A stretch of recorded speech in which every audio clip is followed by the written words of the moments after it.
رمضان كريم، الله يتقبل طاعتنا وطاعتكم يا رب. بهذا الفيديو رح نعمل حشوة جديدة للسمبوسة طعمها كتير مميز. هي سمبوسة بالفاهيتا، كتير رح تعجبكم على قد مو طيبة.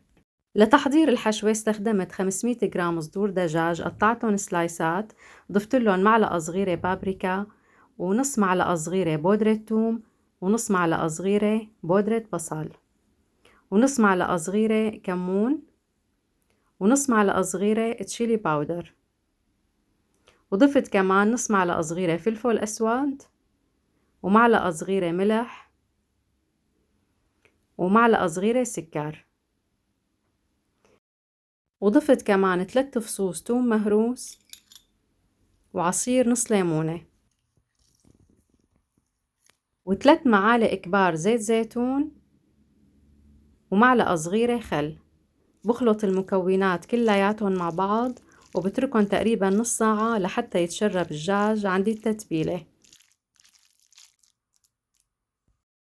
وبعد ما تتبل الدجاج هلأ بطنجرة بحط 3 معالق زيت زيتون، وببلش بضيف الدجاج بالتدريج لحتى اقليه ويتحمر.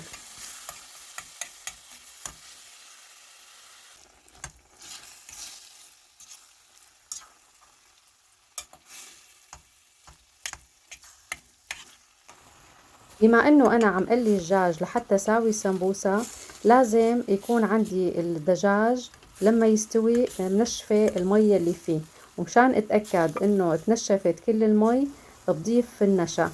انا دوبت معلقة نشا مع مي وضفتها للدجاج لحتى اضمن انه السوائل اللي بقيانة كلياتها اتكاثفت وما عاد عندي سوائل مع الدجاج.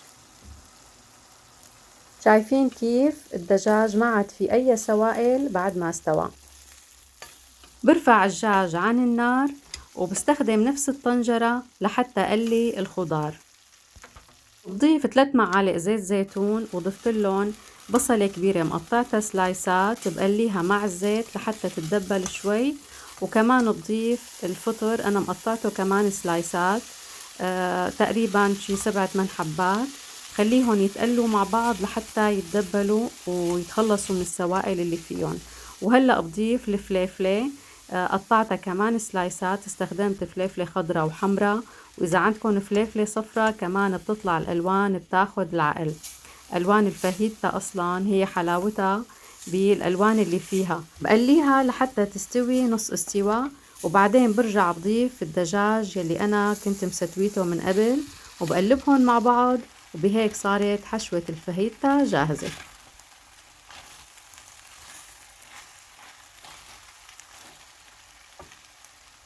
بخلي الحشوة لحتى تبرد وبجهز الرقائق، وبنادي كمان لأولادي وللعيلة لحتى يساعدوني بلف السمبوسك لنستمتع بتجهيزات رمضان.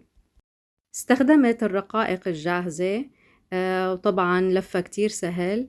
أنا بلفها بهي الطريقة، بعملها بشكل مثلث، ولازم اتأكد إنه من تحت تكون مسكرة على الآخر مشان لما بدي اقليها ما يتشرب الزيت ويفوت لجوا. ومشان اللاصق أنا بكون محضرة معلقة طحين دوبها مع المي وبسكر بهذا الشكل، وأبدا ما رح تفتح وقت القلي. ممكن إنه تقلوها بالزيت، أو ممكن تستخدموا الإير فراير، أو ممكن تشوها بالفرن على حسب أنتو شو بتحبوا. فيديوهات سابقة نزلت لكم حشوات كتيرة للسمبوسك وللسبرينج رول، بترك لكم الروابط بأسفل الفيديو. كتير رح تعجبكم، نكهاتها عن جد كتير طيبة وبتاخد العقل. ما فيني أوصف لكم قديش هالحشوة طعمتها مميزة وطيبة. إذا جربتوها رح تعتمدوها كل رمضان، والعيلة حتقلكن بدي حشوة الفاهيتا. بتمنى تشاركوا هذا الفيديو مع أحبابكم وأصحابكم، ورمضان مبارك عليكم.